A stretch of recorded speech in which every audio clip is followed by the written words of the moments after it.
ये है talks news network और आप देख रहे हैं पॉलिटॉक्स, राजनीति का कच्चा चिट्ठा। बीजेपी के लिए चुनाव नाजुक दौर में पहुंच चुका है। अगले 4 चरण में जिन राज्यों में वोटिंग होनी है, वहां 2014 के चुनाव में बीजेपी ने लगभग 190 सीटें जीती थी। अगर इस संख्या में कोई बड़ी कमी हुई तो सरकार बनाना मुश्किल हो जाएगा। अभी तक के संकेत तो उनके लिए ठीक नहीं है। बालाकोट और राष्ट्रवाद जैसे मुद्दे चुनावी रण में वैसा असर नहीं दिखा रहे जैसी बीजेपी के नेताओं को उम्मीद थी। इन मुद्दों के कारण वे ही मतदाता वापस आए जो पारंपरिक रूप से बीजेपी को वोट देते हैं और नाराज होकर चले गए थे। लब्बो लुआव ये है कि चुनाव में 2014 वाला माहौल नहीं बन पा रहा, जब सभी लोग जाति का बंधन तोड़कर बीजेपी के साथ जुट गए थे। एक बड़े तबके ने हर साल 2 करोड़ नौकरी, किसान की दोगुनी आय और विकास के गुजरात मॉडल की उम्मीद में बीजेपी को अपना वोट दे दिया। पीएम मोदी और बीजेपी के नेताओं ने प्रचार के इस तरीके को इस चुनाव में नहीं अपनाया।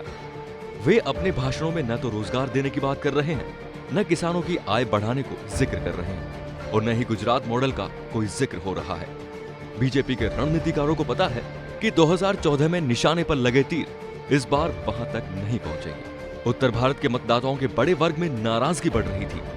उसी बीच पुलवामा हो गए और बालाकोट में एयर स्ट्राइक हुई।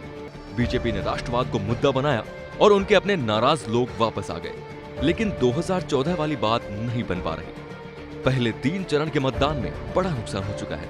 ऐसा लगता है कि बीजेपी ने उसके बाद तय किया कि अब सब कुछ छोड़कर केवल और केवल नरेंद्र मोदी के व्यक्तित्व के इर्द गिर्द पूरा चुनाव लड़ा जाए। इसी सिलसिले में अक्षय कुमार का इंटरव्यू हुआ, जिसमें नरेंद्र मोदी के इंसानी पक्ष को रेखांकित किया गया।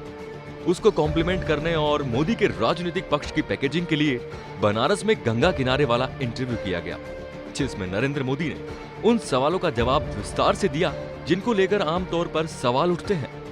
ऐसा लगता है कि अब कोशिश ये होगी कि बाकी चीजें भूल जाओ, नरेंद्र मोदी को प्रधानमंत्री बनाओ, वे सब ठीक कर देंगे। दोनों टीवी इंटरव्यू से यही संदेश देने की कोशिश की गई है कि सारी समस्याओं का हल नरेंद्र मोदी ही कर सकते हैं और कोई नहीं। बीजेपी की ये रणनीति सरसरी तौर पर देखने में अच्छी लग रही है, लेकिन ये कारगर नहीं हुई तो बीजेपी के लिए समस्या खड़ी हो जाएगी।